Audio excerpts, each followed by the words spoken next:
आज एक ही पल में मेरी पूरी दुनिया बदल चुकी थी। जब माँ ने मुझसे रोते हुए ये कहा कि यशोदा, तेरे बाबा हम दोनों को हमेशा के लिए छोड़कर जा चुके हैं। अब वो इस दुनिया में नहीं रहे। पर मुझे कुछ समझ में नहीं आ रहा था। और आता भी कैसे? मैं भी थी तो केवल 8 साल की। इतनी छोटी उम्र में मुझे दुनिया की समझ भी कहाँ थी। और ना ही ये पता था कि किसी का मरना भी कुछ होता है या क्या होता है। मुझे बहुत रोना आ रहा था, ये सुनकर नहीं कि बाबा हमें छोड़कर जा चुके हैं, बल्कि अपनी माँ को बुरी तरह टूटकर रोता हुआ देखकर। फिर कुछ ही देर में हमारे घर कुछ और भी लोग आ गए थे, जो शायद हमारे रिश्तेदार थे। हाँ, वही रिश्तेदार जो सिर्फ किसी के मरने पर ही आते हैं, किसी की परेशानी में नहीं। सुबह बाबा को सब लोग ले जा रहे थे और माँ पागलों की तरह बस रोई जा रही थी। बाबा के जाने के बाद मेरी माँ ही मेरे लिए बाबा भी बनी। हमारा इस दुनिया में था भी कौन हम दोनों के सिवा।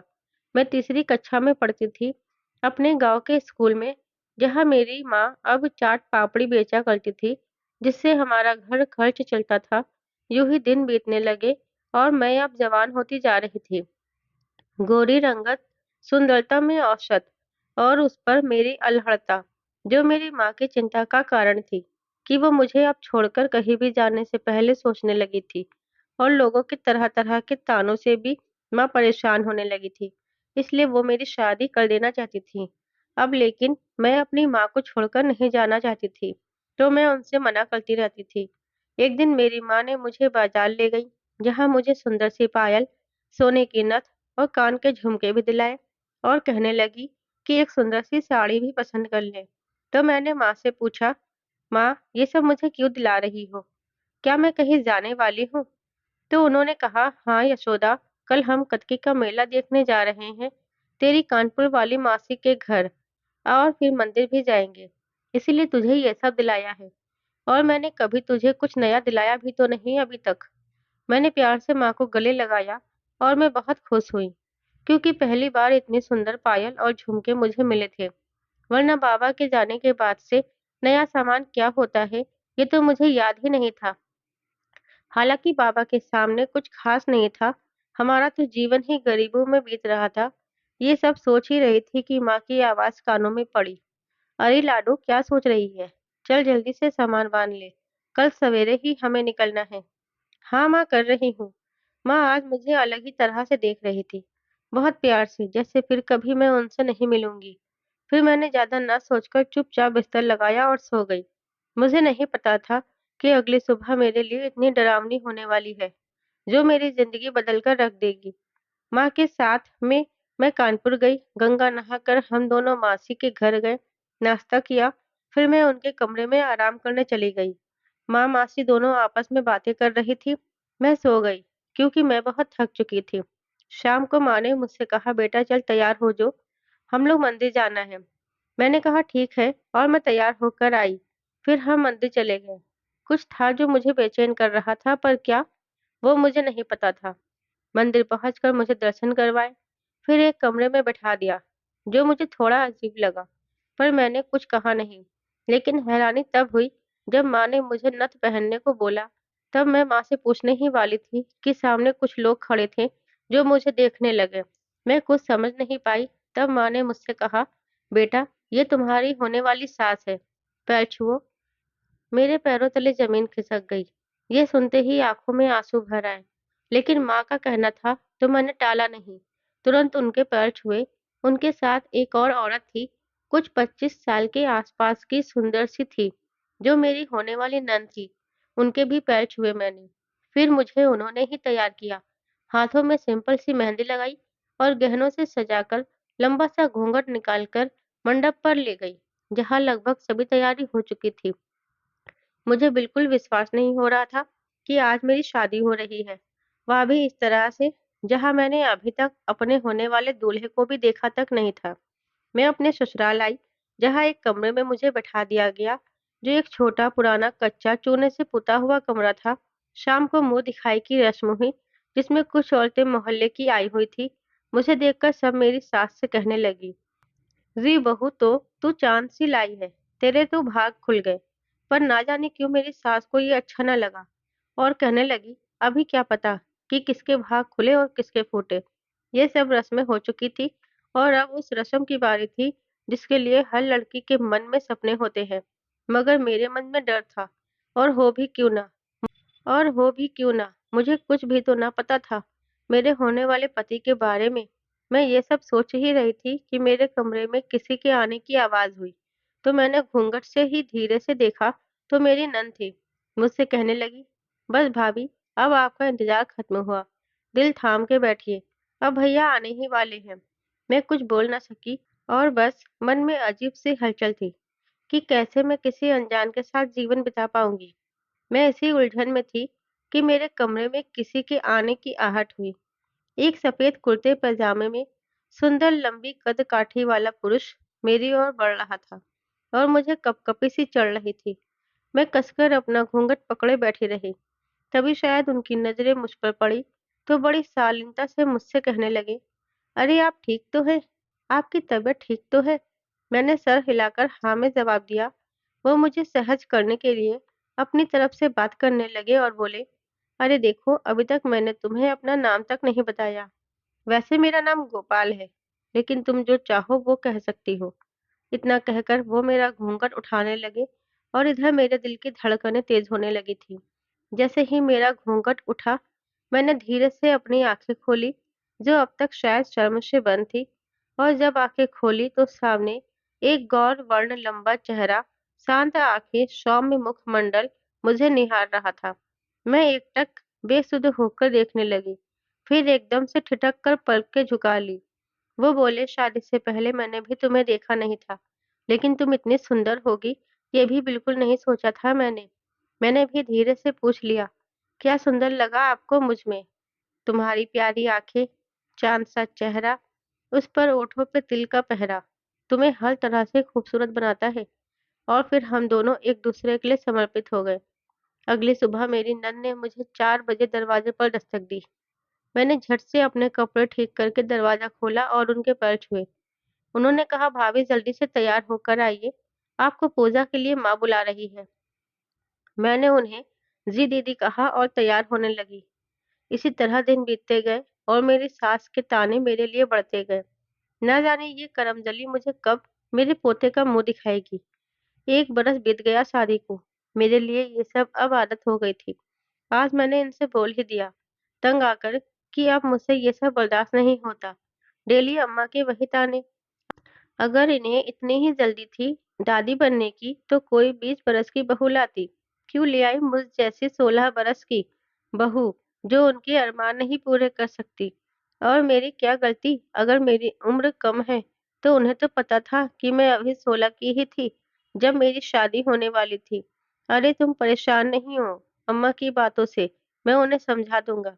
इसी तरह दिन बीतते गए और अब मेरी सास का अत्याचार दिन पर दिन मुझ पर बढ़ता ही जा रहा था। वह मुझे खाना खाने को भी तरसा देती थी।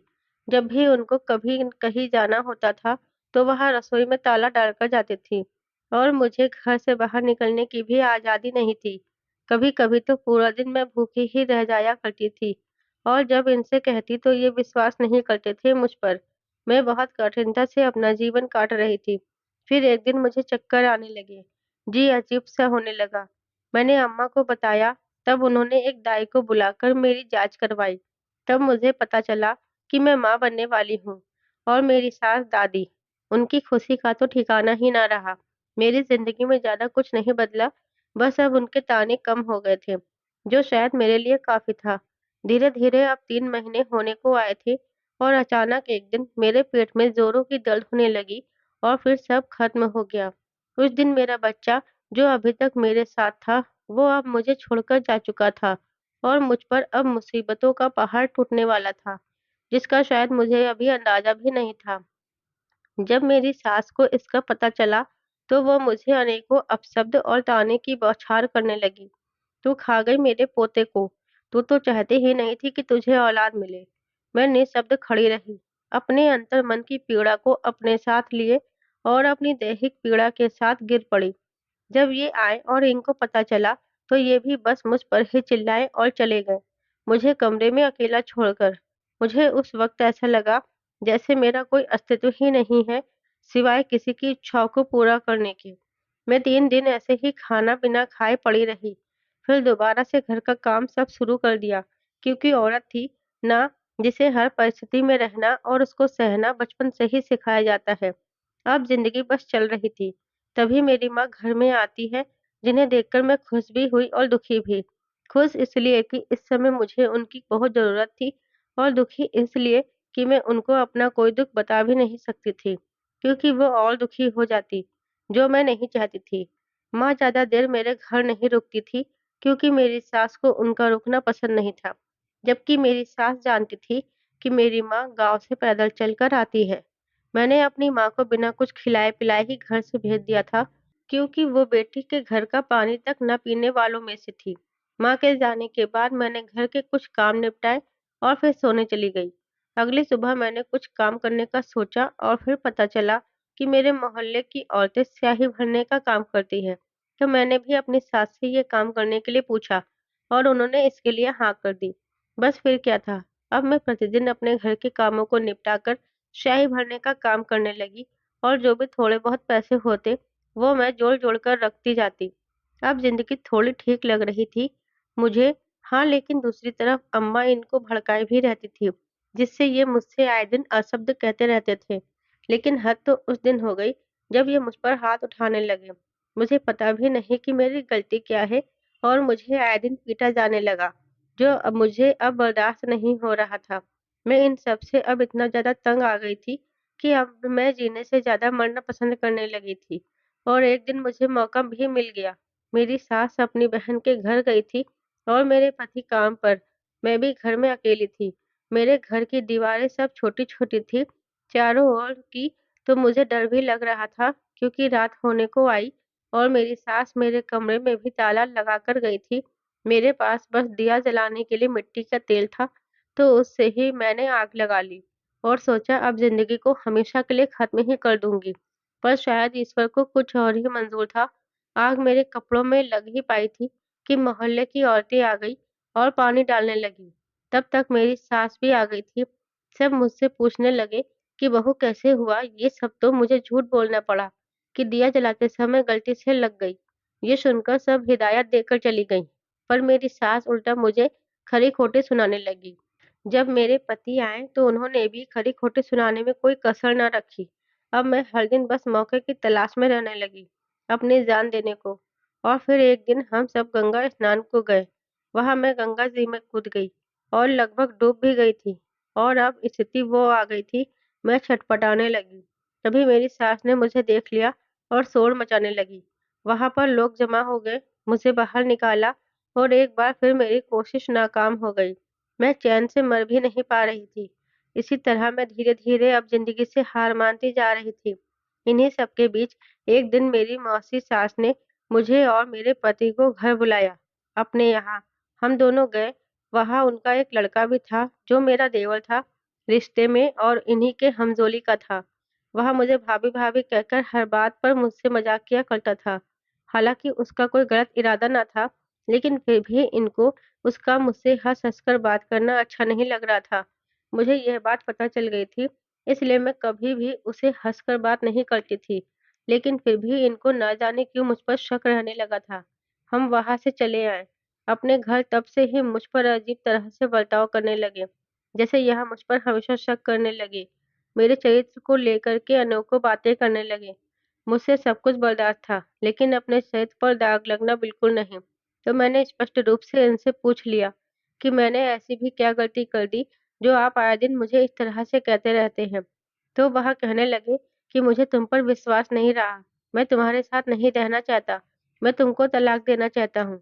मुझे विश्वास नहीं हो रहा था कि मुझे हमेशा अपनी ओर समर्पित देखकर भी यह किस तरह से कह सकते हैं। ऐसा मुझे सुनकर बहुत बुरा लगा, और मैंने कहा भी कि मैंने कब ऐसा कुछ किया है जो आपको बुरा लगे। आपने तो देखा ना, मैं आपके साथ ही थी, आपके सामने ही थी। फिर भी उन्होंने बस एक ही बात की रट लगाई कि नहीं, मुझे तुम्हें नहीं रखना है। मैं बहुत रोई, बहुत मिन्नतें की, क्योंकि करती भी तो क्या? आखिर है ही मेरा कौन इस दुनिया में?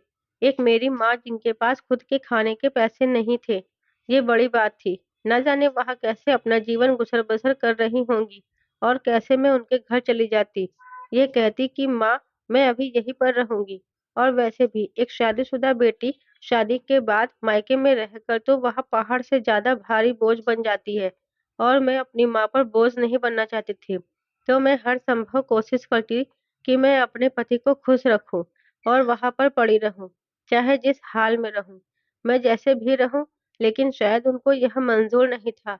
तो उन्होंने मुझसे कहा कि जाओ, अपने मायके चली जाओ, नहीं तो बताओ मैं तुम्हें छोड़कर आ जाता हूँ। जब वह ऐसा कहने लगे, अब मुझे लगा कि शायद मेरा यहाँ रहने का कोई मतलब नहीं है। यदि मैं जिसके लिए रुकी हूँ, उसी को ये नहीं अच्छा लग रहा है, और मैं बहुत दुखी हुई, अपनी माँ के घर चली आई। ऐसा कोई सामान नहीं लाई थी कि माँ को यह लगे कि मैं हमेशा के लिए आई हूँ। हाँ, लेकिन वह कहते हैं ना कि चेहरा सब बता देता है, और फिर वह तो मेरी माँ थी। मुझे देखते ही समझ गई थी कि मैं दुखी हूँ। कुछ तो बात है, जो बेटी 1.5 साल में 2 दिन भी ना रुकी, वह बेटी अगर आज 1 हफ्ते रुक जाए तो मन को लगता तो है ही। माँ ने मुझसे कुछ पूछा नहीं, बस मेरे सर को सहलाती रही। मुझे देखकर खुश तो बहुत हुई, लेकिन मन में कहीं न कहीं उनके भी दुःख था कि मेरी बेटी कितनी दुखी है। और फिर एक दिन मैंने खुद ही माँ को सब कुछ बता दिया कि माँ, मैं वहाँ नहीं रह सकती, वह मुझे साथ नहीं रखना चाहते। तो माँ ने मुझसे पूछा, बेटा ऐसा क्या किया तुमने? मैंने पूरा वाकया उनको सुना दिया।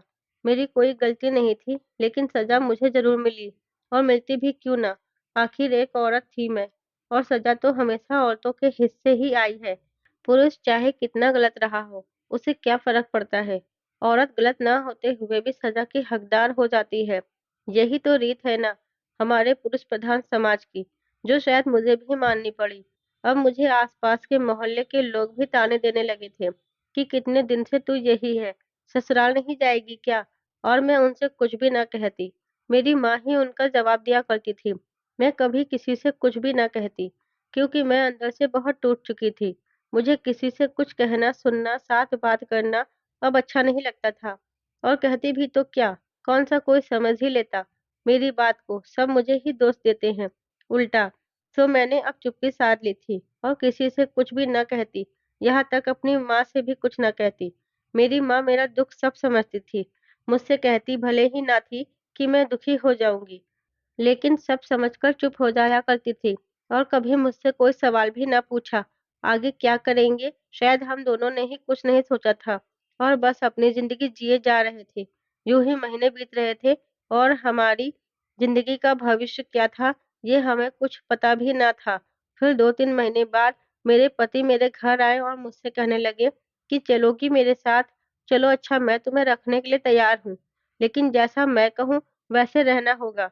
तो मैंने उनसे मना कर दिया। मैंने कहा नहीं, मुझे नहीं जाना। मैं अपनी माँ के साथ बहुत खुश हूँ और यहीं रहना चाहती हूँ। जाकर करती भी क्या? जहाँ कोई मान-सम्मान ही ना बचा हो, दिल में प्यार ही ना बचा हो, और घर में परिवार लगता ही ना हो। मैं वहाँ 3 लोगों के बीच भी अकेली थी। फिर वहाँ चले गए, और हम अपनी ज़िंदगी यूँ ही काट रहे थे। अब मेरी माँ चाट-पापड़ी का काम कर रही थी, उससे हम दोनों का पेट पल रहा था। मेरी अपनी तो कोई ना थी, लेकिन चचेरी भाभी थी, जो अब मुझे ताने देने लगी थी। मुझे तो ना कहती थी प्रत्यक्ष रूप से, लेकिन मेरी माँ से ज़रूर कहा करती थी कि आखिर जवान बेटी को कितने दिन रखोगे अपने घर पर, और तुम्हारे यहाँ तो कोई पुरुष भी नहीं है, कब तक दुनिया के तानों से बची रहोगी। मेरी माँ कुछ ना कहा करती, वह चुप हो जाया करती, क्योंकि उन्हें भी पता था बात कहीं ना कहीं सही है। फिर उन्होंने अपनी बहन से कह करके मेरे लिए दूसरा रिश्ता ढूंढना शुरू कर दिया। 2 साल तक मैं अपने घर में ऐसे पड़ी रही जैसे मैं कोई इंसान हूँ ही नहीं, मेरा अस्तित्व ही नहीं था। मैं सब भूल चुकी थी। मैं क्या हूँ, कौन हूँ, क्या है ज़िंदगी मेरी, क्या मकसद है मेरे जीने का? ना कोई श्रृंगार, ना कभी अपना दर्पण में मुख देखना। मुझे कुछ याद ही नहीं था, और नहीं कभी मेरा मन ही करता था। 2 साल कैसे बीत गए मुझे पता ही नहीं चला। और फिर एक दिन मेरी माँ की कोई दूर के रिश्तेदार थे, जिन्होंने एक रिश्ता बताया था मेरे लिए। मैंने तो मना कर दिया था माँ से कि माँ, मुझे नहीं जाना। अब कहीं मेरी ज़िंदगी में शायद कुछ अच्छा है ही नहीं, और मैं क्यों जाऊँ किसी के साथ? एक के साथ आपने भेजा था, तो आपने देख लिया, दूसरा कोई अच्छा मिलेगा, क्या इस बात की कोई गारंटी है? फिर माँ भी कहने लगी, बेटा, हम इतने अमीर नहीं हैं जो जीवन भर दुनिया के तानों से बच जाएँगे और तुझे हर खुशी दे पाएँगे, जो शायद तेरे भाग्य में लिखी है। और तूने अभी ज़िंदगी ही कितनी देखी है, अभी तो तू सिर्फ़ 20 बरस की तो हुई है। यहाँ से ज़िंदगी लोगों की शुरू होती है बेटा, तेरी मैं ख़त्म कैसे कर सकती हूँ? हो सकता है ईश्वर की मर्ज़ी कुछ और ही हो। माँ के बहुत आग्रह करने पर मैंने फिर मना किया, मगर मैंने यह भी सोचा कि माँ भी कह भी तो सही रही है, मैं क्यों उन पर बोझ बनूँ? ठीक है, जो कह रही हैं वही करके देख लेती हूँ। और फिर एक दिन मेरी माँ मुझे किसी रिश्तेदार के घर ले गईं, जो मैं नहीं जानती थी, मेरी माँ जानती थी, शायद वही जिसे माँ ने मेरा रिश्ता देखने की बात की थी, और शायद कोई आया भी था मुझे देखने के लिए। ऐसा मुझे बताया नहीं गया था, लेकिन मुझे महसूस हो रहा था। मैं और मेरी माँ कमरे में गई। वहाँ एक बहुत बड़ी उम्र का लगभग 60 वर्ष के आसपास का लंबे चौड़े कद का एक व्यक्ति बैठा था, जिसने अपना नाम श्याम बताया था। और वह मेरी माँ से नमस्ते कर अपना परिचय देने लगा कि वह किसी कस्बे से आया है। वह पेशे से एक रिटायर्ड शिक्षक था, जो अपने छोटे बच्चों के कारण उनकी माँ चाहता था, अपनी पत्नी नहीं। उसे एक ऐसी औरत की जरूरत थी, जो उसके बच्चों का लालन पालन कर सके, उसकी गृहस्थी का ध्यान रख सके। मेरी माँ पहले तो उनको देखकर ठिठक गई। उन्होंने मन में सोचा कि अरे, यह तो बहुत बड़ी उम्र का व्यक्ति है। मैं अपनी नन्ही सी बेटी को कैसे किसी ऐसे व्यक्ति के हाथ सौंप सकती हूँ, जिसका जीवन का अता पता ही नहीं है। क्या ही भविष्य है इनका और मेरी बेटी का। लेकिन फिर जो रिश्ता लेकर आई थी, उन्होंने मेरी माँ को बहुत समझाया कि यह हर प्रकार से धन संपन्न है, यह तुम्हारी बेटी को हर प्रकार से खुश रखेंगे, किसी चीज की कमी नहीं होने देंगे। और अपनी परिस्थितियों को तो देखो, क्या इन परिस्थितियों में तुम अपनी बेटी को किसी अच्छी जगह भेज पाओगी?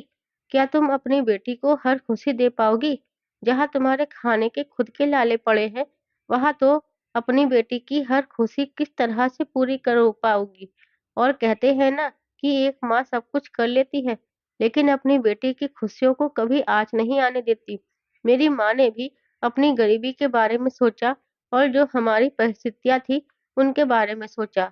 और फिर उन्होंने मुझको बताया और मुझसे कहा कि तू दे और फिर उन्होंने मुझको बताया और मुझसे कहा कि तू भी देख ले। मैंने झरोखे से झाँक कर देखा, वह मुझसे उम्र में कई गुना ज़्यादा बड़े थे।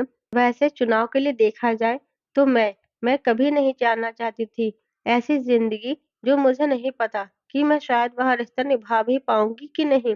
लेकिन मैं मजबूर थी। मैं मजबूर थी अपनी गरीबी के कारण, अपनी माँ के कारण, जिनको मैं अपने सामने से ही कभी खुश नहीं देखा। हमेशा उनकी आँखों में आँसू ही देखे, और मैं उनकी आँखों में एक चमक देख रही थी, जो शायद कहीं न कहीं आश्वासन था कि मैं चली जाऊँगी तो मेरी माँ को इतनी परेशानियाँ तो नहीं उठानी पड़ेगी मेरी वजह से, इतने ताने तो नहीं सुनने पड़ेंगे। और मेरी ज़िंदगी का क्या है, पहले भी अच्छी नहीं थी, अभी भी अच्छी दिख नहीं रही थी। मैंने अपनी ज़िंदगी तपस्या बनाकर रख दी थी और सोचा था कुछ न सही पर अपनी माँ को तो खुश कर ही दूँगी, और बस उन्हीं के कहने पर मैंने हाँ कर दी। पर मेरी भी एक शर्त थी। मेरी शर्त यह थी कि मैं अकेले नहीं जाऊँगी, अपनी माँ को अपने साथ ले जाऊँगी। इसलिए नहीं कि मेरे मन में कोई डर था, बल्कि इसलिए कि आखिर मेरी माँ का और था ही कौन मेरे सिवा। मैं गाँव वालों से सुना था कि जब मैं अपने ससुराल में थी तो मेरी माँ कुछ भी नहीं खाया पिया करती थी, दिन-रात भूखी पड़ी रहा करती थी। जिसकी वजह से मैंने देखा भी, मेरी माँ कितनी दुबली-पतली सूख कर काँटा हो गई थी। और मैं माँ से कहती थी, "माँ तुम खाना क्यों नहीं खाती थी?" तो वह कहने लगी, "बेटा अकेले खाने की कभी आदत थी ही नहीं, तो कैसे खा लेती?" बस इसीलिए मैं शर्त रखी थी, और यह शर्त मेरी मंज़ूर भी की गई। उनका नाम श्याम बताया गया था। मुझे अभी तक मैं उनके सामने नहीं गई थी, लेकिन अब उन्होंने कहा था, अंदर से फरमान आया था कि अगर चलना है तो चलो, मुझे अभी फैसला सुना दो। मेरे पास ज़्यादा समय नहीं है, मैं जाऊँगा तो आज ही जाऊँगा, लेकर के, और मुझे लड़की तो दिखा दो पहले। और उनका ये भी कहना था कि मुझे कोई खूबसूरत या अपनी पत्नी के रूप में नहीं चाहिए, मुझे सिर्फ़ मेरे बच्चों की माँ चाहिए, जैसी भी होगी मुझे स्वीकार है। तो रिश्ते में वहाँ मेरी भाभी लगती थी, वह मुझे लेकर के गई। अंदर वहाँ मेरी माँ थी और सामने खड़े थे मेरे होने वाले पति। हाँ, आप पति ही कहूँगी। ना मन से सही, मजबूरी में सही, मानना तो था ही। जिंदगी जीना है तो बहुत कुछ खोना पड़ता है। मैंने सीख लिया था और खुद को समझा भी लिया था। उन्होंने मुझे देखा और मुझसे कहा कि तुम्हें कोई परेशानी तो नहीं है मुझसे शादी करने में, मेरे साथ चलने में। मैंने ना में जवाब कर दिया। वह बोले, तुम्हारा नाम? मैंने कहा, यशोदा। कहा, चलो ठीक है, तुम यशोदा हो। दूसरों के बच्चों का लालन पालन कर तुम्हारे भाग में लिखा गया है। शायद ईश्वर की यही मर्जी थी। तुम्हारे नाम का आज मतलब भी सार्थक हो गया। उनकी बातों से तो लग रहा था कि वो बहुत ही अच्छे व्यक्तित्व के व्यक्ति हैं, लेकिन एक पल में किसी को देखकर क्या कैसे अंदाजा लगा सकते हैं और कैसे बता सकते हैं कि कोई कितना अच्छा है। हाँ, फिर भी साथ चलने के लिए, खुद को समझने के लिए इतना कहना काफ़ी था मेरे लिए कि वह एक अच्छे व्यक्ति हैं और शायद हमारी ज़िंदगी इतनी कठिन नहीं होगी जितनी पहले थी। शर्त के मुताबिक मैं और मेरी माँ दोनों ने ही कहा कि हम चलेंगे, लेकिन कुछ तैयारी कर ले। फिर लेकिन उनका कहना था कि नहीं, आज ही चलना होगा मेरे साथ। मैं बार-बार अपना समय व्यर्थ नहीं कर सकता। मेरे बच्चे छोटे हैं, उनका ध्यान कौन रखेगा? मन में एक डर तो था कि ऐसे युग किसी को बिना बताए और कुछ बिना जाने हम कैसे किसी के साथ चले जाएं। क्या पता क्या हो वहाँ का माहौल, कैसे लोग हो। लेकिन फिर हमारी मजबूरी के आगे हमें हार माननी पड़ी और हम दोनों को जाना पड़ा। गांव का नाम था रामपुर, जहाँ मुझे अब जाना था। मुझे क्या पता था कि मेरी जिंदगी में भविष्य मेरा कानपुर नहीं रामपुर होगा। खैर जो भी हो, मैंने स्वीकार कर लिया था। अपना जीवन और सब कुछ सौंप दिया था भगवान के हाथों कि वह जो भी करेंगे अब अच्छा ही करेंगे अपने हिसाब से। हम कर भी क्या सकते हैं? हम गरीबों की तकदीर है तो वैसे भी भगवान के हाथों में होती है। यहाँ तो कर्म भी अपने हाथों में नहीं होता शायद। हम दोनों, मैं और मेरी माँ और मेरे होने वाले पति, तीनों लोग रामपुर आ चुके थे अपने घर। एक बड़ा सा घर था, कच्चा नहीं था, पक्का था, पर थोड़ा सा उसमें हिस्सा कच्चा भी था। काफी सारे लोग रहते थे, शायद वह उनके परिवार के ही थे। दूसरी मंजिल पर हमारा घर था। हाँ, अब मेरा ही घर था, जिसे मैं हमारा घर कहने लगी हूँ। घर के अंदर गई तो वहां मुझे एक लड़की दिखी, जो रही होगी कोई 11-12 साल की, बिल्कुल गुड़िया जैसी, देखने में बहुत ही मासूम और प्यारी सी। मुझे एक पल तो देखकर उस पर तरस आ गया कि कैसे भगवान किसी के साथ इतना बुरा कर सकता है। उन्होंने बताया था हमें कि उनकी पत्नी का देहांत हो गया, जिस कारण उन्हें दूसरा विवाह करने की सोचना पड़ा। उसका नाम लता था।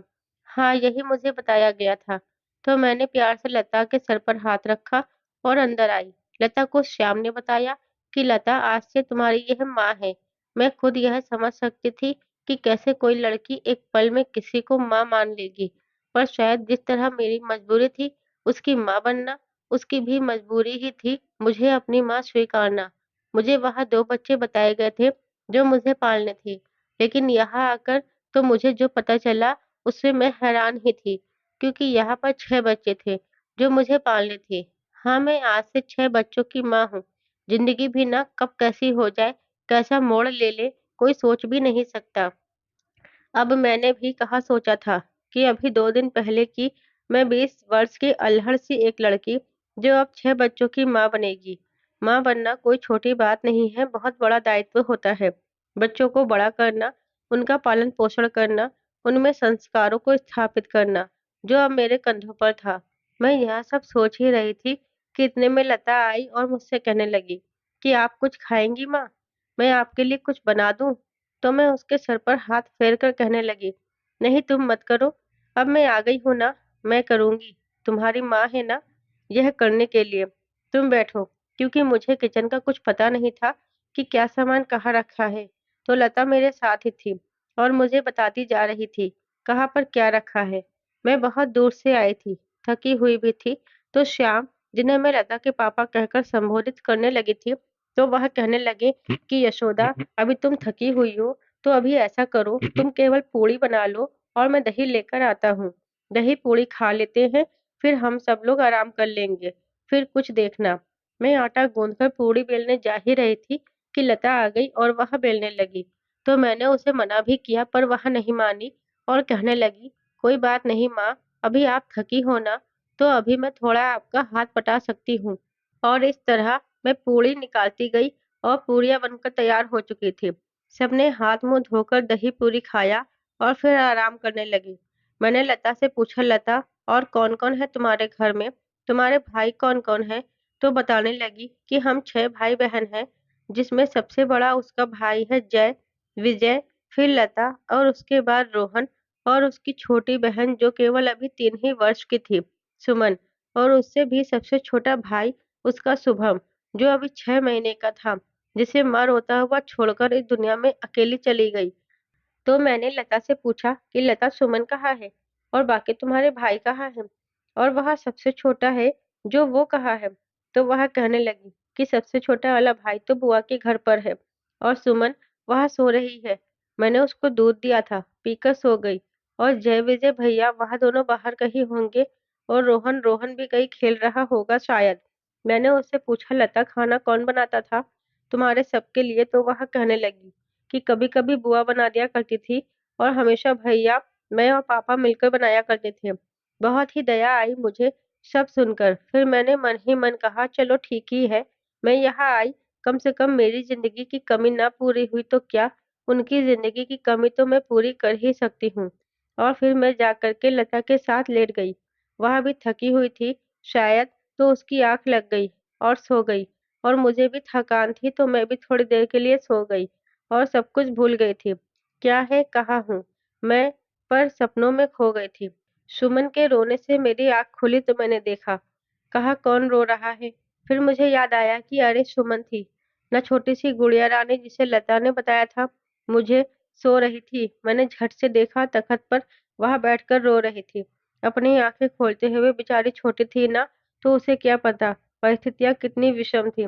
मैंने तुरंत जाकर के तख्त पर से रोती हुई सुमन को गोद में उठाया और उसे प्यार से सीने से लगा लिया। वह मुझे जानती नहीं थी, तो उसका रोना बंद न हुआ।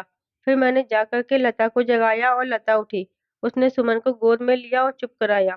फिर सुमन को बताया कि सुमन, ये हमारी नई माँ है। सुमन लगभग 3 साल की थी, तो वह बोल लेती थी। तो उसने कहा, अच्छा दीदी, ये हमारी नई माँ है? सुमन ने कहा, उसके मुंह से माँ सुनना मेरे लिए मानो कानों में अमृत सा घोल दिया हो किसी ने। और जो ममता शायद आज तक मैंने महसूस न की थी, वह मैं आज महसूस कर रही थी। माँ शब्द कितना प्यारा होता है ना, जिसने सुना है यह वही जानता है। और आज मैं पूरे दिल से इन सब की माँ बन गई थी।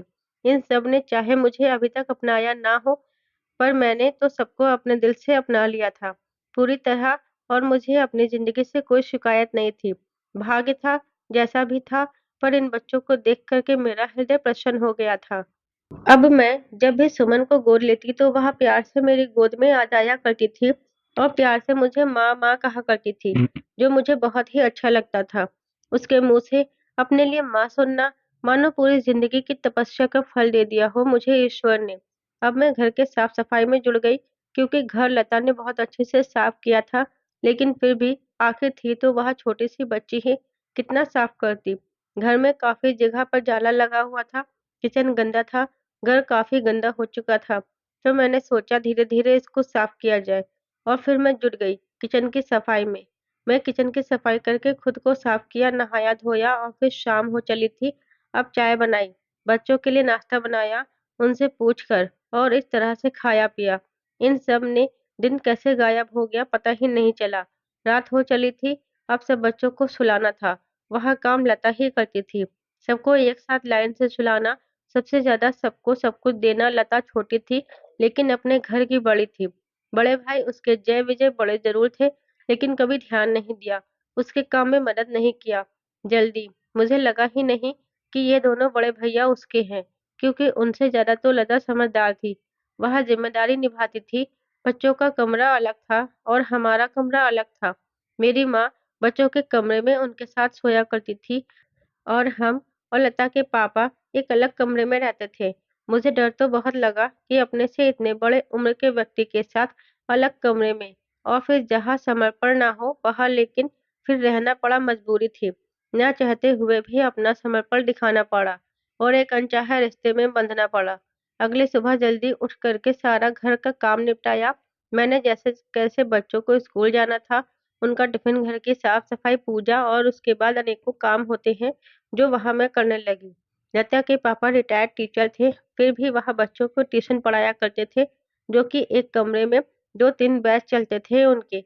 मेरी ज़िंदगी में जितना अभाव था वस्तुओं का, उतना यहाँ पर नहीं था।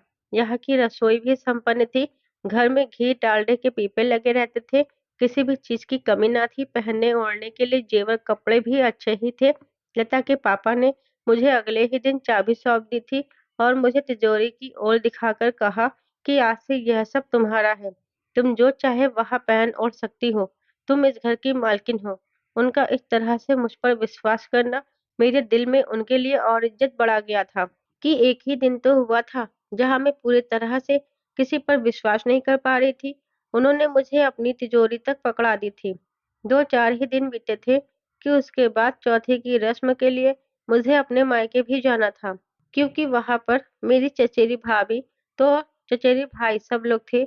यहाँ तो मेरा भरा पूरा परिवार था, लेकिन हाँ, दिखाने के लिए केवल मैं और मेरी माँ ही थी। उनसे हम लोग मतलब ही कम रखते थे कि गरीबी में जो रिश्ते खास भी होते हैं, वह भी आम हो जाया करते हैं। तो मेरे रिश्तेदारों को कुछ खबर ना थी कि हम दोनों कहाँ थे। इस वजह से हम लोगों को वापस अपने गाँव जाना था। लता के पापा ने मुझे नई साड़ियाँ अलमारी से और गहने निकाल कर पहनने को दिए और कहा कि यह पहनकर ले जाओ। हालाँकि उनके परिवार वाले जो भी थे, रिश्तेदार, उन सब की ऐसी इच्छा नहीं थी, क्योंकि उन्हें मुझ पर विश्वास नहीं था। पर शायद उन्हें पूरा विश्वास था मुझ पर और मेरी माँ पर, तो उन्होंने हम दोनों को जाने दिया। पैसे भी दिए खर्च के लिए और यहाँ तक यह भी कहने लगे कि बताओ तो मैं छोड़कर आता हूँ। लेकिन मेरी माँ ने ही मना कर दिया, कहा कि हम चले जाएँगे। मैं आसमानी रंग की बनारसी साड़ी पहनी हुई थी और सोने और चांदी के जेवरों से लदी हुई थी। हाँ, इतना गहना मैंने आज तक नहीं पहना था। पहनती भी कैसे? क्योंकि इतनी संपन्नता हमारे मायके में भी नहीं थी और ससुराल मिला था वहाँ भी नहीं थी। पर यहाँ पर थी। पहन ओढ़कर मैं आज बहुत ही सुंदर दिख रही थी। आईने में आज खुद को कुछ अलग ही लग रही थी। इतनी सुंदर कभी खुद को मैंने देखा नहीं था। हाँ, बस सुंदर तो थी, लेकिन गहने, खुशीने, कपड़े, इन सब की रौनक शायद आज मेरे चेहरे पर झलक रही थी। और आखिर उम्र भी क्या थी, अभी 20 बरस की ही तो थी। जब मैं और मेरी माँ दोनों अपने गाँव पहुँचे, तो हमारे गाँव के लोग चाहे जैसे हों, लेकिन फिर भी पहली बार देख कर के हम दोनों में काफ़ी प्रेम दिखा उन सब के लिए। उन लोगों ने जब मुझे इस तरह से गहनों से लदे हुए और सुंदर सी साड़ी में पाया, तो सबकी आँखें में खुशी के आँसू आ गए और ढोल बाजे सब लेकर के आ गए। मानो आज ही मेरी शादी हुई थी। अब पहली बार मैं अपने मायके आई थी, क्योंकि आई तो मैं इससे पहले भी थी, लेकिन ऐसा प्यार नहीं मिला था। कभी मेरी चचेरी भाभी, चचेरे भाई जो शायद पहले इतना ध्यान नहीं देते थे, लेकिन आज उन लोगों ने मुझे देखा तो काफ़ी खुश हुए। और वही भाई-भाभी जो कभी शायद पहले मुझ पर ध्यान नहीं दिया करते थे और भाभी तो मुझे ताने भी दिया करती थी, लेकिन आज वही प्यार से मेरे सर पर हाथ फेर रही थी और अपने पास मुझे बिठाया और मुझसे पूछा कि कहाँ गई थी बेटा और यह सब क्या है? क्योंकि उन्हें इस बारे में कुछ भी पता नहीं था, तो थोड़ा-सा भैया के मन में गुस्सा भी था और अपनी चाची को लेकर, लेकिन मेरे प्रति कोई क्रोध न था। उन्होंने एक पल में बस यही पूछा कि क्या चाची हम इतने पराए हो गए थे कि हमारी बहन की ज़िंदगी के फैसले आप अकेले ही रहने लगी? पहले भी आपने ब्याह किया था, तो हमें बताया नहीं, कैसी जगह कर दिया और अब दूसरी जगह भी किया है, तो हमको कुछ बताया ही नहीं। इस पर मेरी माँ कुछ भी ना बोली और चुपचाप नज़र झुकाए बैठी रही। खैर जो भी हो, भैया ने कहा, अब बहन खुश तो है ना? मैंने भी हाँ में जवाब दिया। कैसे ना कहती, मैं खुश हूँ। सब कुछ तो मेरे मन का हुआ था और खुशी क्या है, मुझे नहीं पता था, क्योंकि बस हम पिछली ज़िंदगी से कुछ सुधार हुआ था मेरी ज़िंदगी में। वहाँ अभाव नहीं थे जो शायद पहले मेरे जीवन में थे। मेरी भाभी ने तस्वीर माँगी मेरे होने वाले पति की, क्योंकि उस समय पर मोबाइल इतना चलते नहीं थे, जो मैं लेकर जाती तो दिखा देती। लता के पापा ने मुझे अपनी तस्वीर दी थी, प्रेज़ेंट टाइम की नहीं थी, वह लेकिन थोड़ी पुरानी थी, जिसमें वह काफ़ी जवान दिख रहे थे, अपनी वर्तमान अवस्था से। तो वही फ़ोटो मैंने उन सबको दिखाई, सब देखकर खुश हो गए। असलियत उनको भी पता ना थी, फिर भी वह कह रहे थे कि उम्र में काफ़ी बड़े हैं, लेकिन जब धन संपन्नता और उनके व्यक्तित्व व्यवहार की बात की तो उन सबको कहीं न कहीं संतुष्टि हो गई थी कि चलो अच्छे घर में गई हो। 2-4 दिन बाद जब मैं वापस अपने ससुराल रामपुर आई, तो यहाँ का माहौल थोड़ा बदला हुआ था। जिन बच्चों की आंखों में मुझे अपने लिए ममता और प्रेम दिखाई देता था, वह कुछ शंका से दिखाई देती थी। हाँ, शायद भड़का दिया था लोगों ने कि तुम्हारी नई माँ आई है, वह तुम्हारी माँ नहीं है।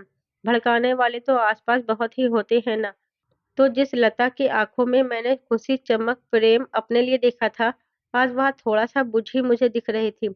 वह प्यार नहीं था लता की बातों में, पर मैंने यह सोचकर नज़रअंदाज कर दिया कि बच्ची है, अभी कोई कुछ भी कह देता है, मान लेती है। क्या करना? मैं तो माँ हूँ, मुझे तो उसे समझाना है, प्यार से जीतना है उसका दिल। लता का तो फिर भी ठीक है, लेकिन जय-विजय तो बिल्कुल बात ही नहीं करते थे। और जय वहाँ सबसे बड़ा था, लेकिन समझदारी उसमें नहीं थी। लोगों के बहकावे में आ जाता था। वह हमेशा अपने पिता से लड़ाई ही किया करता था। इस बात पर कि क्यों किसी दूसरी औरत को आपने मेरी माँ की जगह दे दी। वह मुझे अपनी माँ कहने को तैयार ही नहीं था। हाँ, इसमें हालांकि उसकी भी कोई गलती नहीं थी। एक पल में कैसे अपनी माँ की जगह किसी और को हम दे सकते हैं, और वह भी तब जब वह हमसे केवल 4-5 साल ही बड़ा हो। हाँ, विजय मुझसे उम्र में 5 साल ही छोटा था, बहुत ज़्यादा नहीं। मैं उसकी माँ किसी भी तरह से नहीं लगती थी, लेकिन इसमें मेरी भी क्या गलती थी? मैंने भी तो सिर्फ़ एक समझौता ही किया था।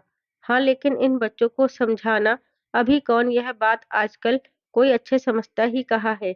अब प्रतिदिन विजय और उसके पापा में मतभेद बढ़ते चले जा रहे थे। वह अपने पापा से, अपनी बहन-भाई से बहुत प्रेम करता था, लेकिन मेरे प्रति उसका व्यवहार अच्छा ना था। शुरू में तो वह हर संभव कोशिश करता था कि मैं और मेरी माँ इस घर से भगा दिए जाएँ, तो कोई भी झूठे आरोप लगाने से वह बाज नहीं आता था। कभी मैं तो कभी मेरी माँ के नाम पर चोरी लगा देता था, तो कभी कोई चीज़। यह तो अच्छा था कि लता के पापा हम पर विश्वास करते थे, तो उन्होंने विजय की एक न मानी। उनकी जगह और कोई व्यक्ति होता तो शायद दूसरा ही आरोप में हम लोगों को घर से बाहर कर देता।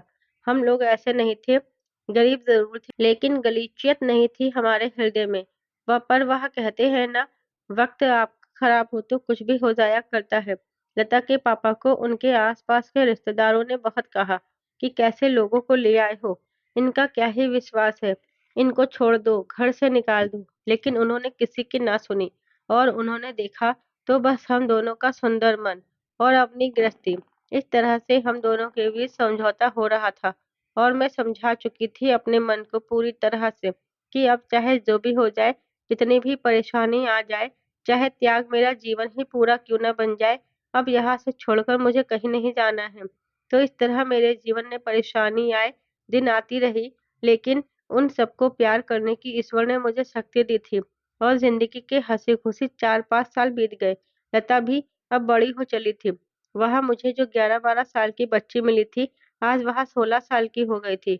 सुंदर सुनहरे बाल लंबे, कद-काठी चंद्रमा समान, लंबा उसका मुख, गोरे रंग की मनू, दूध में किसी ने सिंदूर सा घोल दिया हो, इतनी सुंदर थी वह।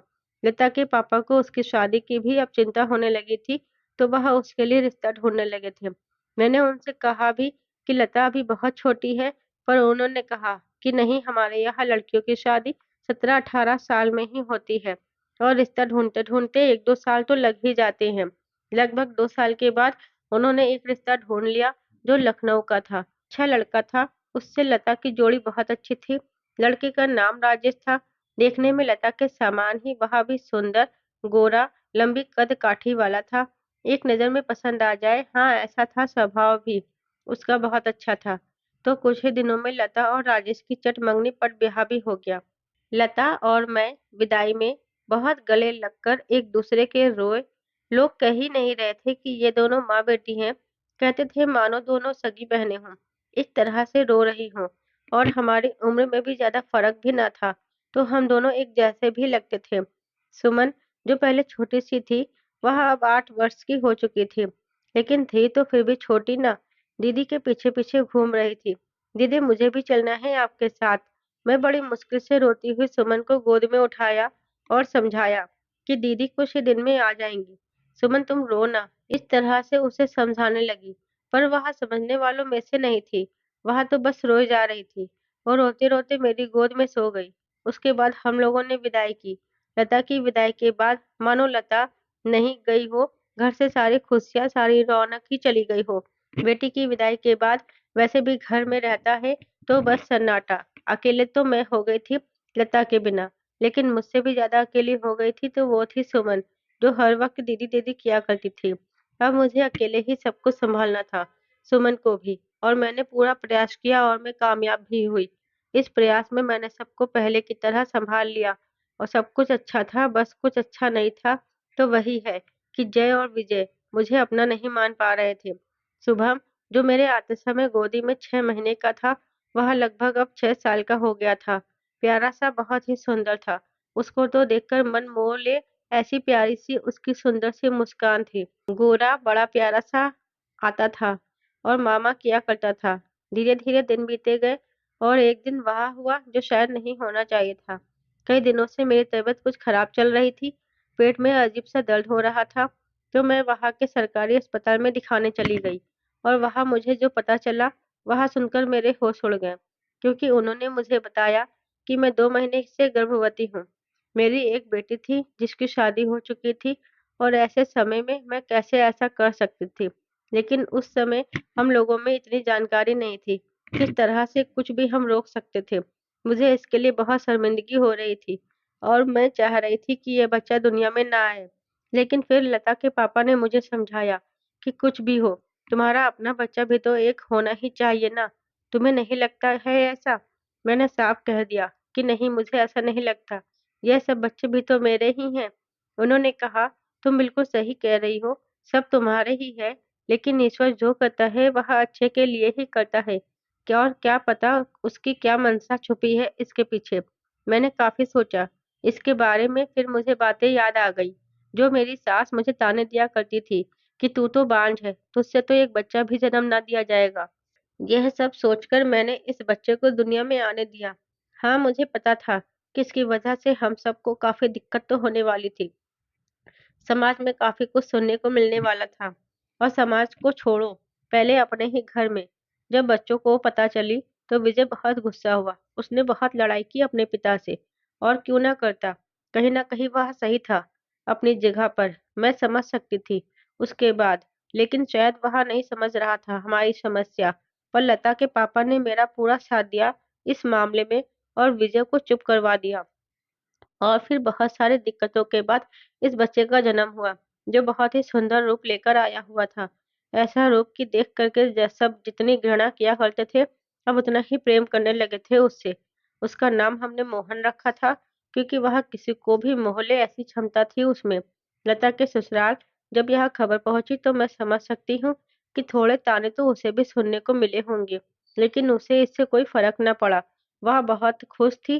फिजकी, उसका एक छोटा भाई आया है। वह पहले रक्षाबंधन पर आई थी। घर पर मोहन बहुत छोटा था, फिर भी उसने मुझसे कहा, माँ मुझे राखी बांधनी है। इससे तो मैंने मना नहीं किया, और इसी तरह जिंदगी हमारी खुशी खुशी बीतने लगी। काफी वक्त हो गया, अब सुमन भी बड़ी हो चली थी। वह भी जवानी की दहलीज पर आ गई थी। सुमन भी सुंदरता में लता से कोई कम न थी। बहुत ही चंचल आंखें उसकी, लंबे काले घने रेशमी बाल। कद काठी ज्यादा लंबी ना थी, लेकिन औसत थी। हाँ, कोई भी उसकी पहली नजर में पसंद कर सकता था। वह इतनी सुंदर थी, वह बिल्कुल अपनी माँ पर गई थी। कोई भी उसको देखकर उसकी माँ का अंदाजा लगा सकता था। विजय कोई काम धंधा ना करता था, जो ही अल्लाहपंती में रहता था। तो उसकी शादी की बात किसी ने सोचा ही नहीं था। कौन देता उसको अपनी बेटी, उसको जो कोई काम ही ना करता हो। लेकिन बेटियां बड़ी हो जाती है तो उनके लिए सोचना ही पड़ता है। और मेरे यहाँ भी लता की शादी के बाद दूसरी शादी सुमन की होनी थी। सुमन ने 12वीं तक पढ़ाई की थी और घर के कामकाज में दक्ष थी। सिलाई कढ़ाई बुनाई कहीं सीखा ना था, पर सब कुछ उसे ईश्वर ने सीख कर भेजा था। मेहंदी बहुत सुंदर लगा लिया करती थी। कलाकारी उसके अंग अंग में थी। उसके लिए भी अब लड़का देखा जाने लगा था। इन्हीं सब के बीच मोहन अब 9 महीने का हो गया था, करवट बदलने लगा था। अचानक एक दिन मेरी माँ की तबीयत बहुत खराब होने लगी। वह अब चलने फिरने में असमर्थ हो गई थी। ऊपर से उनकी उम्र का प्रभाव, वह बिस्तर पर पड़ गई थी, बहुत कमजोर हो गई थी। मुझे कुछ समझ में नहीं आ रहा था कि मेरी माँ को दिन पर दिन क्या होता जा रहा है। न मुझसे वह बात करती, मैं कुछ बोलती, पर वह बस चुपचाप पड़ी रहती। और मैं भी घर के कामकाज में इतनी ज्यादा व्यस्त थी कि उन पर ज्यादा ध्यान नहीं दे पा रही थी। केवल शाम को जब सारा काम घर का खत्म होता मेरा, तब उनके पास बैठती कुछ देर, उसमें भी वह चुपचाप पड़ी रहती, मुझे देखा करती। अब कुछ बोलने में भी असमर्थ थी। मुझे तो समझ में नहीं आ रहा था, लेकिन लता के पापा को समझ में आ गया था कि अब उनकी ज़िंदगी बहुत ज़्यादा नहीं है। पर उन्होंने मुझे कुछ नहीं कहा, क्योंकि मुझे दुःख होता यह जानकर। और कुछ 4-5 दिन बीते थे कि एक दिन शाम को माँ मेरी लेटी हुई थी और सुमन का पैर माँ के पैरों में लग गया। तो सुमन कहने लगी, "अरे नानी, ज़रा पैर तो ठीक कर सकती थी ना आप?" लेकिन वह कुछ न बोली। तो सुमन को थोड़ा-सा शक हुआ। वह नानी के पास गई। उन्हें देखा तो सुमन को बहुत अजीब लगा। वह मुझे तुरंत बुला लाई कि माँ देखो, नानी कुछ बोल नहीं रही है। मेरा काम खत्म ही हुआ था कि मैं झट से माँ के पास गई और देखा तो माँ के हाथ-पैर बिल्कुल ठंडे थे। माँ तो अब बची ही नहीं थी। उनकी मृतदेह बची थी केवल मेरे पास। वह तो अब कब की जा चुकी थी मेरे पास से। मुझे बहुत रोना आ रहा था इस बात पर कि मैं घर में इतना व्यस्त रही कि अपनी माँ की परवाह ही ना कर पाई। मैं रात भर अपनी माँ के पास बैठी रही रोते हुए। वहाँ तो बच्चे थे, सब जाकर थोड़ी देर में सब सो गए। मैं और लता के पापा दोनों लोग बैठे रहे। हमने फ़ोन से खबर करवाई अपने गाँव, तो मेरे चचेरे भैया-भाभी सुबह आए थे और कहने लगे कि मैं ले जाना चाहता हूँ उनको गाँव, तो मैंने मना कर दिया। मैंने कहा, नहीं माँ का अंतिम संस्कार यहीं होगा। तो उन लोगों ने कहा कि ठीक है, अंतिम संस्कार यहीं पर हुआ और उसके बाद 13वीं 10वां का सारा काम गाँव में ही हुआ। और कितनी ज़िंदगी में अभी दुःख मुझे भोगने थे, मुझे नहीं पता था। दिन पर दिन एक-एक दुःख आता गया और मैं भोगती चली गई अपना जीवन। पर माँ का जाना जीवन में सबसे बड़ा दुःख था। मेरे लिए आखिर था ही कौन? एक और उनके सिवा मेरा और लता के पापा ही थे, मेरे लिए जो भी थे। और यह मेरे बच्चे। कुछ दिन बीत जाने के बाद सुमन की शादी होनी थी। एक अच्छा-सा रिश्ता उसके लिए मिल गया था। लड़का अच्छा था, देखने में ठीक-ठाक था। लता के पापा ने पैसों का इंतज़ाम करके अपनी हैसियत के हिसाब से सुमन की भी धूमधाम से शादी कर दी। सुमन का भी घर बस गया था और एक माँ होने के नाते थोड़ी मेरी ज़िम्मेदारी भी अब कम हो गई थी कि 2-2 बेटियों की शादी हो गई थी। 2 बेटियों का कन्यादान, जहाँ एक बांझ होने का ताना मिला था, वहीं मुझे 2 बेटियों का कन्यादान करने को मिला। इससे बड़ा सौभाग्य मेरे लिए और क्या हो सकता था भला? लता के पापा की उम्र भी हो चली थी और बीच-बीच में तबीयत गड़बड़ हो जाया करती थी। मुझे बहुत डर लगा रहता था, क्योंकि जिस तरह की उनकी उम्र थी, वह मेरा कितने दिन साथ देते, इसका पता ना उन्हें था और ना ही मुझे था। जिसका मुझे हमेशा डर सताया करता था। लता के पिता अब चाहते थे कि विजय की भी शादी हो जाए, एक बहू आ जाए हमारे घर में, जिसके लिए वह विजय को काम-धंधे में लगाने की कोशिश किया करते थे। विजय ने एक छोटा-मोटा इलेक्ट्रॉनिक का काम कर लिया था, जिसके आधार पर उसके लिए रिश्ता देखे जाने लगा। बहुत रिश्तों के इनकार के बाद एक लड़की का रिश्ता मिला था। उसके लिए लड़की देखने में ठीक-ठाक थी, तो हाँ कर दिया गया। उसका नाम अर्चना था। गहरे रंग की ठीक-ठाक लंबाई थी। लंबे बाल थे उसके। कुल मिलाकर एक औसत लड़की थी। वह गृह-कर्म में दक्ष थी। लड़की वाले ज़्यादा मजबूत न थे, क्योंकि उनके पिता की मृत्यु हो चुकी थी। उनकी केवल माँ थी और 2 भाई थे, जिसमें एक की शादी हुई थी और हमें भी ज़्यादा दहेज की आवश्यकता न थी। हमें केवल लड़की से मतलब था, तो हमने कम पैसों में ही उनकी शादी संपन्न करवाई। अर्चना और विजय दोनों खुश रहने लगे एक साथ।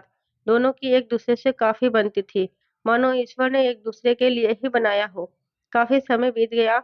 अब हमारा एक भरा पूरा संपन्न परिवार था, जहाँ खुशियाँ ही खुशियाँ थी। हाँ, क्योंकि मैं नानी भी बन चुकी थी, दादी भी बन चुकी थी। लता की एक बेटी थी सुंदर-सी और सुमन के एक लड़का था प्यारा-सा। और यहाँ अर्चना और विजय की भी एक संतान थी, प्यारी-सी गुड़िया रानी। कुछ दिन सब कुछ अच्छा चलता रहा, लेकिन वह कहते हैं ना, ज़िंदगी हमेशा अच्छी चलती रहे, तो फिर वह ज़िंदगी नहीं। कुछ उतार-चढ़ाव होते ही रहते हैं और ऐसे ही उतार-चढ़ाव होते रहे लता के पापा की तबीयत में, जो मुझे आए दिन डराया करते थे। और एक दिन लता के पापा की अचानक तबीयत खराब हो गई। तबीयत खराब थी, लेकिन इतनी नहीं कि यह लगे कि यह हमें छोड़कर ही जाने वाले हैं। साधारण से ही सर्दी-जुकाम था। उनको एक ही दिन हुआ था, उनको बिस्तर लगे हुए, कि दूसरे दिन वह मुझसे कहने लगे कि तुम मेरे पास ही बैठो यशोदा, मुझसे कहीं दूर ना जाओ। मैंने कहा, लता के पापा थोड़ा-सा काम है, मुझे कर लेने दीजिए। पर उन्होंने मना कर दिया और कहा, नहीं कोई काम मत करो आज के लिए, बस यहीं बैठी रहो। मैं बैठी रही। वह मेरे सामने से मुझे छोड़कर जा रहे थे। मैं कुछ भी नहीं कर पा रही थी। करती भी क्या? ईश्वर की इच्छा के आगे। मैं तो एक साधारण स्त्री थी, कुछ भी कर नहीं सकती थी और वह इस तरह से मुझे दुनिया में अकेला छोड़ गए। ये तो मेरे पास बच्चे थे, पूरा परिवार था, लेकिन एक स्त्री का तो सब कुछ उसका पति ही होता है ना। उसके बिना तो उसका जीवन ही निरर्थक होता है। आज मुझे भी लग रहा था जैसे मेरे लिए इस दुनिया में कुछ बचा ही ना हो। एक पल को तो मैंने भी सोचा कि मैं भी अपने प्राण त्याग ही दूं। पर फिर मैंने यह सोचा कि क्या प्राण त्यागने से मुझे लता के पापा मिल जाएंगे? नहीं, शायद कभी नहीं। फिर मुझे जीना था। लोगों ने समझाया कि अभी तुम्हारे बच्चे छोटे हैं, पिता नहीं है, माँ तो है, उनका ही साया रहने दो, वही काफी है बच्चों के लिए। और मुझे जीना था सब बच्चों के लिए, परिवार को एक रखने के लिए। विजय जो पहले अल्हड़ सा था, लेकिन अब समझदार हो गया था।